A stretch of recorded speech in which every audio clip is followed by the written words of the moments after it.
So tonight, I think some of you are here because of this, but we have a guest speaker here, Dr. Sandi Rogers.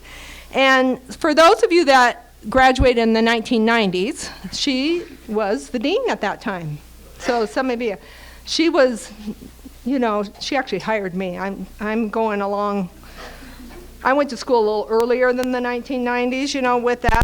Anyway, she actually served as the dean in the College of Nursing from 1993 to 1999. And she's the University International Vice President here at Brigham Young University. And she's got a broad experience in the international arena. And she studied and served and worked in countries such as the Philippines, Nigeria, Jordan, and Romania. So those experiences have really influenced BYU in the international studies in lots of different ways. As a nursing professor, she was asked to serve as a consultant for many international projects, including training, development projects funded by the United States Agency for International Development. She received her PhD from the University of California, San Francisco, and she specialized in international cross-cultural nursing and holds then degrees from the University of Arizona and Brigham Young University. So I just want to say that I'm so grateful that she's here. And can we give a welcome to Dr. Sandi Rogers? Hang on a second. It sounds like they're... Are we ready or no? Ready or not, that sounds like the name of my talk. Okay. It really is good to be with you tonight, wherever you are across the United States, as we gather as a College of Nursing family. I'm really proud of all of you, your contributions as clinicians and administrators or educators or mothers or leaders or neighbors.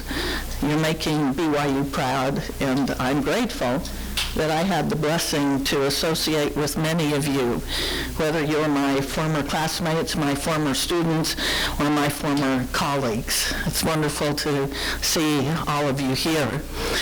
I want to give a shout out to those of you who are or will soon be at the forefront of COVID-19 in the United States.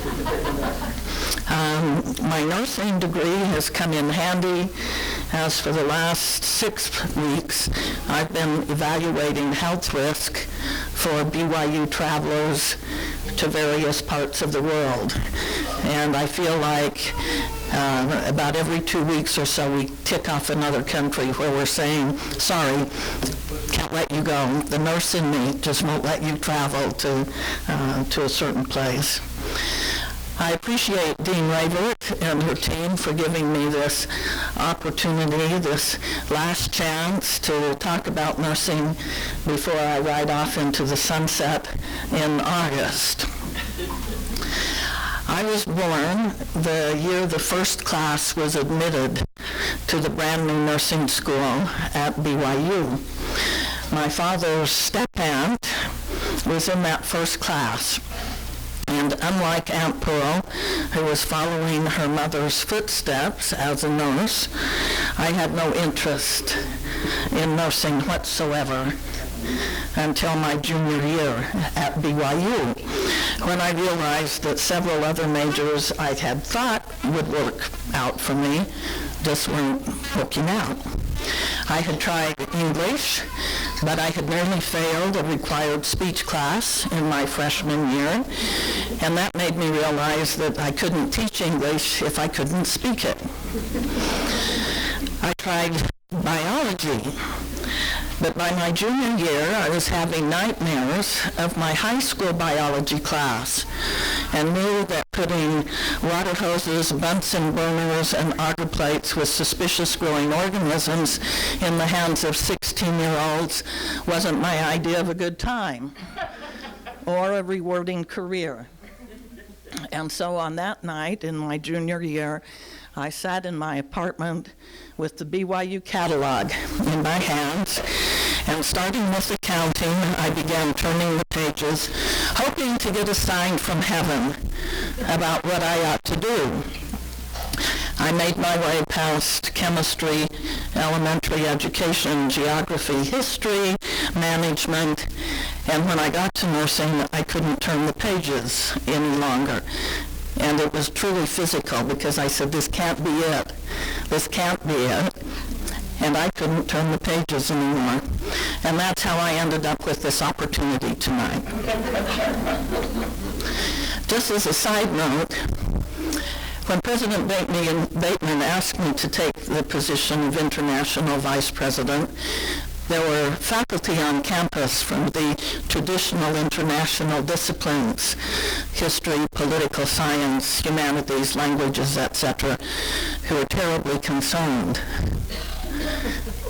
about my lack of significant contributions in the international area. Many of them actually came to me and said, could you possibly explain how President Bateman made this decision and put a nurse in charge of BYU's international programs? I simply referred them to President Bateman. I said, I don't know why you made this choice. I'm just going to try to do the best I can. But I'll tell you what, I don't know how they can do anything but put another nurse in my job, given the kinds of assignments that I've had. I was asked to share some reflections on compassion and nursing tonight. And having been away from daily nursing work for over 20 years, that's probably the only thing I could have talked about with any authenticity. My examples are old and stale, especially to you newer nursing alumni. But if you'll resist the urge to say, okay, boomer, I promise not to prattle on too much about the old days. I've learned that compassion actually manifests itself in many different ways.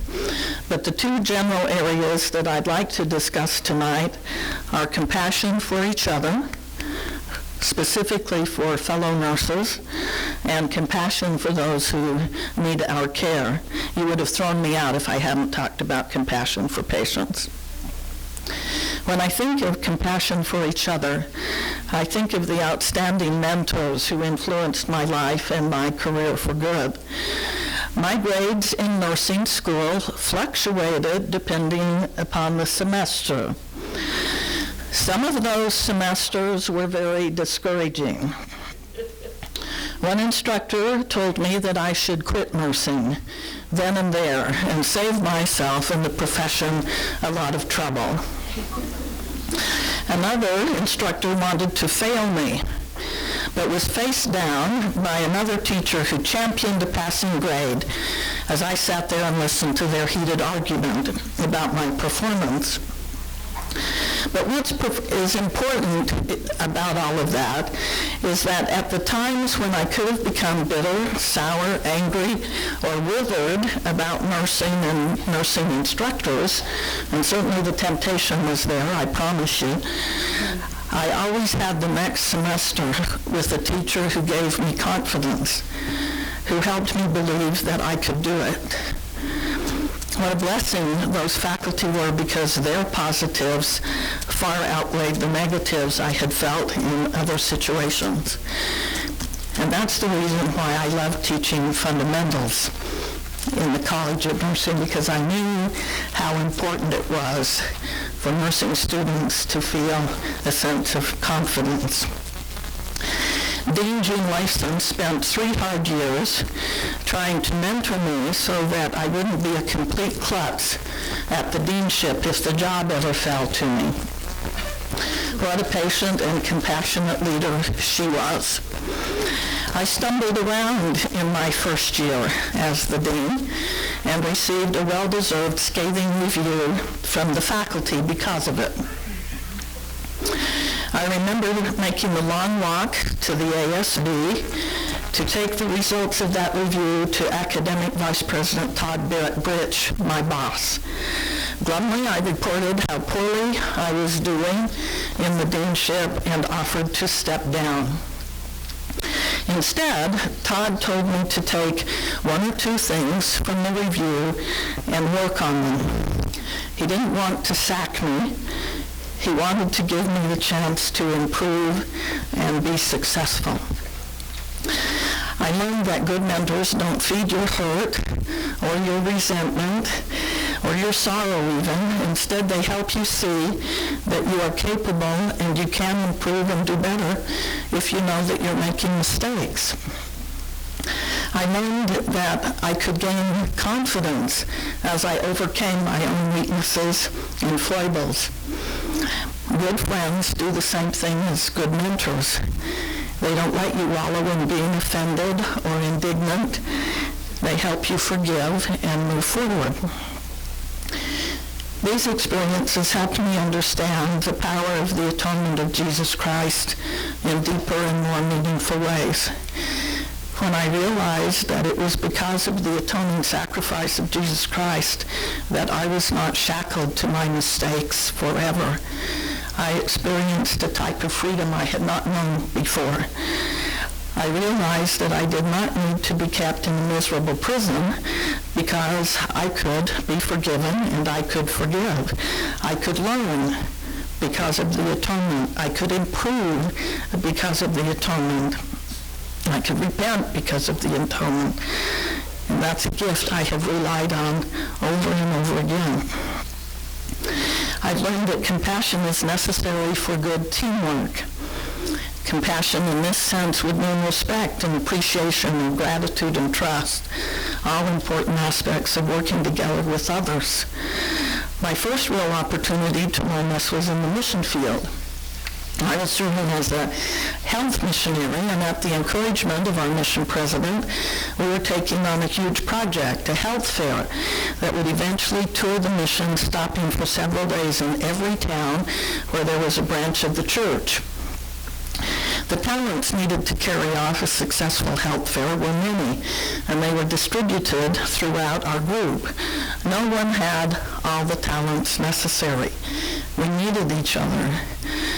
Some of us negotiated with mayors and city health officials that we wanted to become partners in our health fair. Others built our 2-bottle smoking machines that functioned like, raise your hand if you know this word, an old Wangenstein suction. Ta-da! Those are the old people in the room. Just so that you know, Harvey Wangenstein didn't die until the 1940s. Two of our sisters actually persuaded the Philippine Army to give us 2 trucks to carry our displays around the island of Luzon. Others supervised the construction of display boards, puppet theaters, and the puppets that gave health messages to children through music and funny stories. The bottom line was everyone's talents were needed and necessary. No one was more important in that work. Sometimes it makes me very sad when we as nurses don't appreciate the talents and expertise of other nurses. It's as if we're trying to make the part of nursing we chose to do more important than the part of nursing someone else chose to do. Some nurses seem to think that only certain roles in nursing matter, and other roles are of second, third, fourth, or last place. Now, I don't know many ICU nurses who can counsel patients suffering from severe depression. I know administrators who couldn't manage a normal patient load to save their lives. And I know a lot of floor nurses who wouldn't know the ins and outs of the things administrators worry about.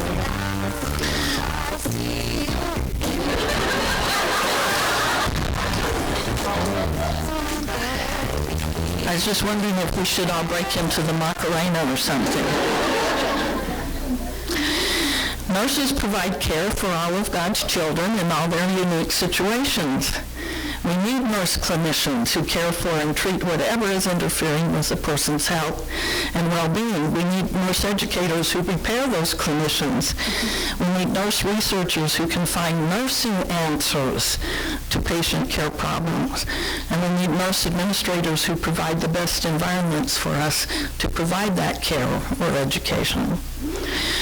One example of the importance of teamwork comes from the horrific experiences of British and Australian nurses who, along with British and Dutch civilians, were guests of the Emperor in Japanese internment camps in Sumatra during World War II. Over the 45 months of their captivity, they created what was known as the Kanchi system. One Kanchi had about 16 to 20 women in it and a few children. Leadership was rotated to give each person the chance at responsibility. This is really important because a chance at responsibility reduces complaints and criticism because everybody knows how fun it is to be the responsible person. Each kanji had a specific purpose: education of children, wood gathering, gardening, cooking, health care, hair cutting, electrical repair and maintenance, cultural respite, latrine cleaning, sewing clothing or mattresses from my sacks, black market trading, and even the exciting job of fire flapping, which was necessary because most of the wood was wet. All of the essential needs of the prisoners within the limits of their extreme deprivation at the hands of the Japanese guards was provided by the kanshi. No kanshi could say it was more important than any other. They survived because they appreciated and depended on each other. My hope is that our profession could be the same. We'll survive as a profession because we work together and value each other.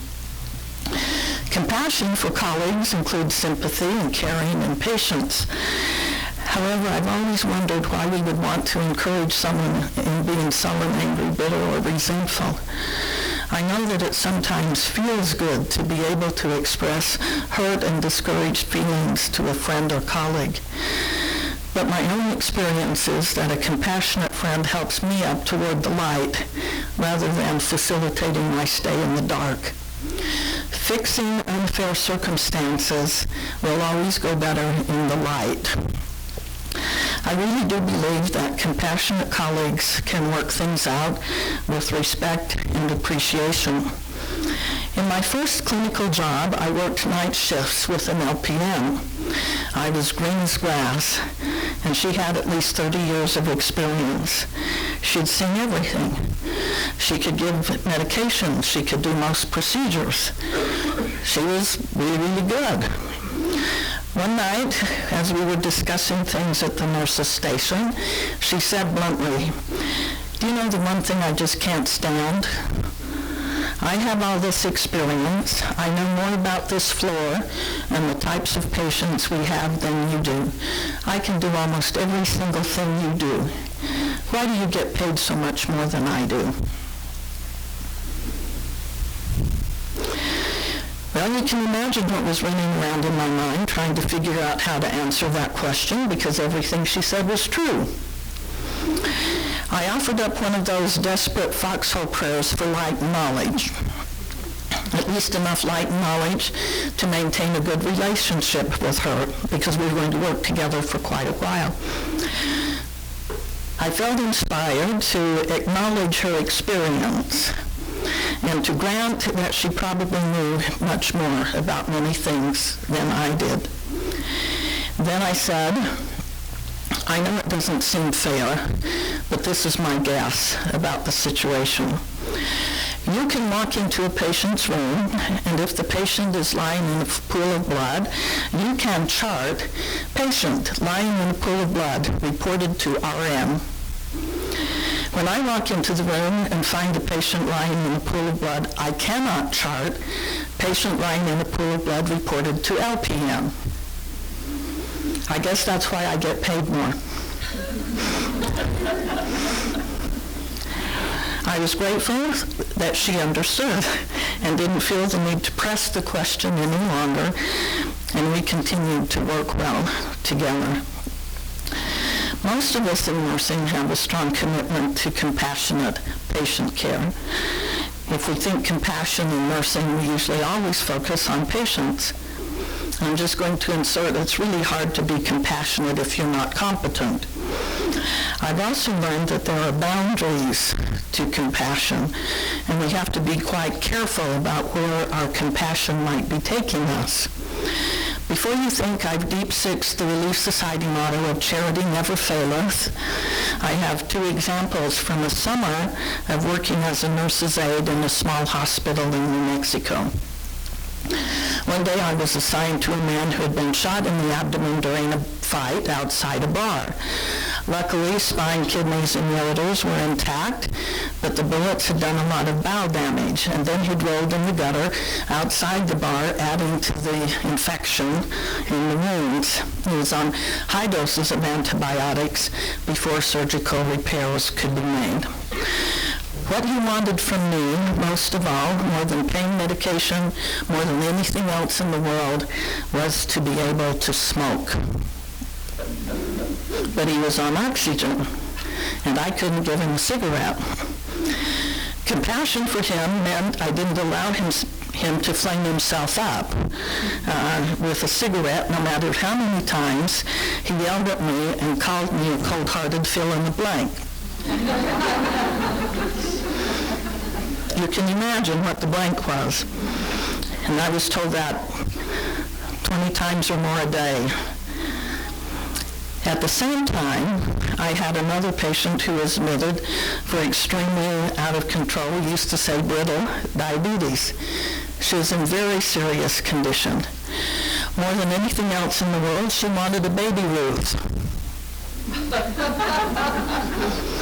which I couldn't give her because her intake, her blood glucose levels, and her insulin were being so carefully monitored or titrated. As I was leaving when my shift was over, about 3:30, I could see that she had friends in to visit with her. When I came to work the next morning, I was shocked to be told to clean up her room. She had died that morning of fatal ketoacidosis. When I stripped the sheets, I think 8 giant-sized baby Ruths fell on the floor.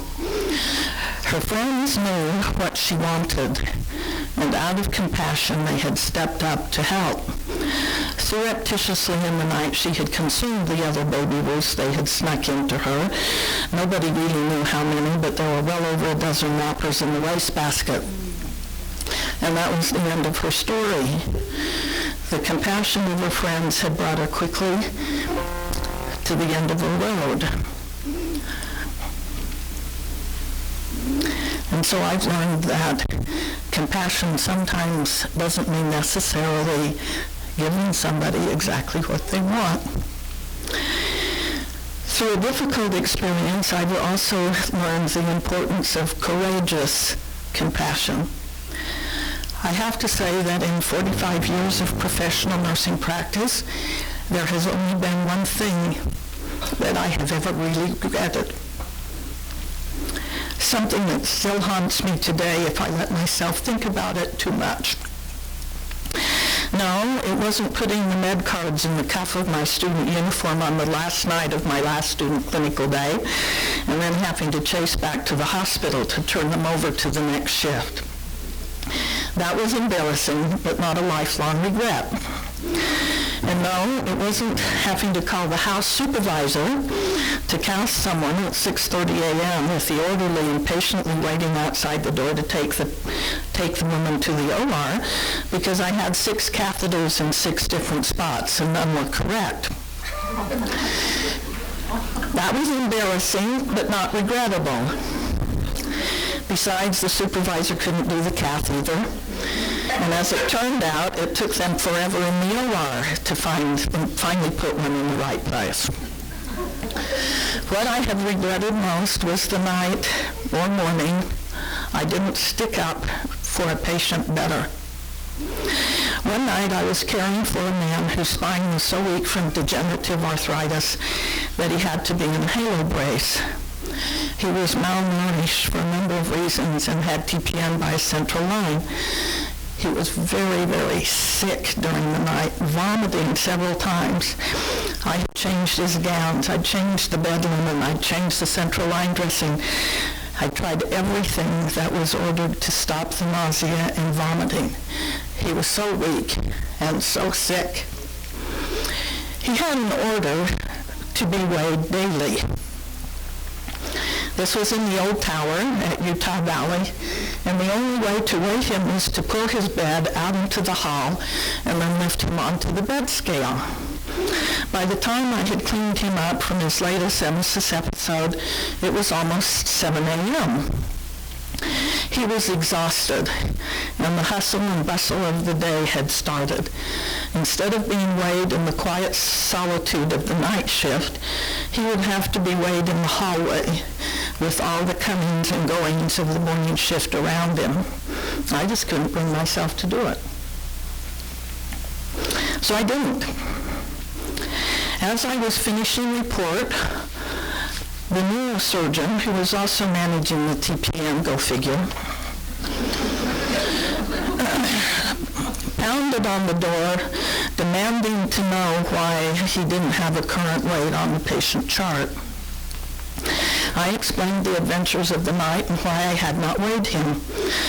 But after various and sundry threats, I was browbeaten into weighing that man in the hallway in the public view.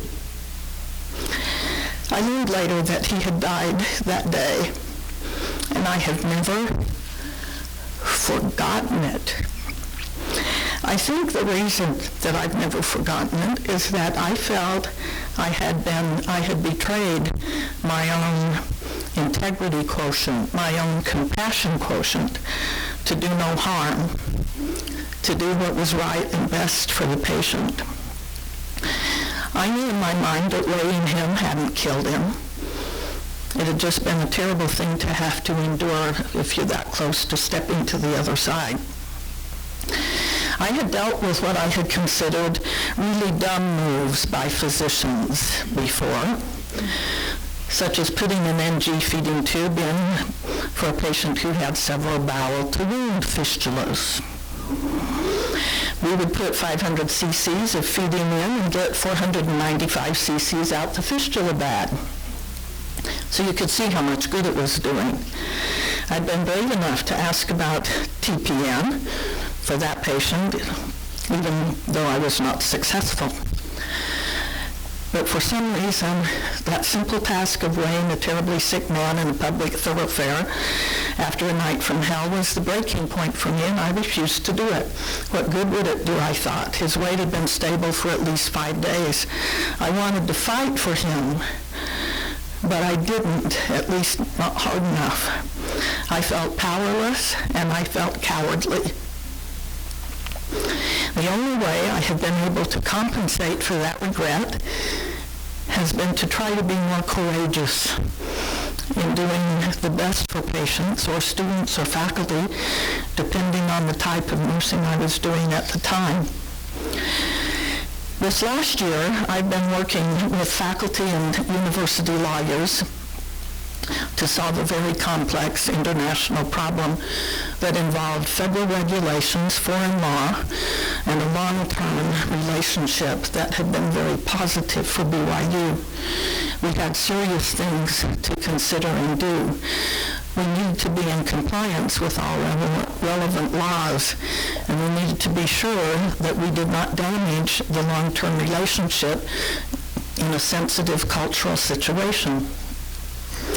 As we discussed the options, the BYU attorney, and a very good one I might add, finally said, "I'm an attorney, and my job is to poke holes and find flaws and fix things no matter what happens to people." And my response was, "And I'm a nurse, and my job is to practice the healer's art and bind up the wounds." Now, eventually, we did find a way to fix the flaws and also bind up the wounds, for which I am very grateful.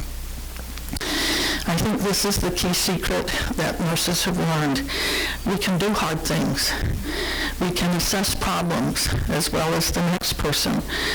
But we also know that with all the assessing and the poking and the planning, that in the end, we will be the ones binding up the wounds, no matter who has them.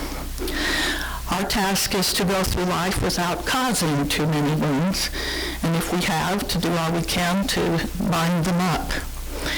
My hope and prayer is that no matter where you work or don't work, wherever you live, wherever you serve, that you will keep the Lord's children first and be their compassionate champions, no regrets, and that you will be one who follows the Savior's lead and seeks to bind up the wounds wherever and whenever you may find them. In the name of Jesus Christ, amen.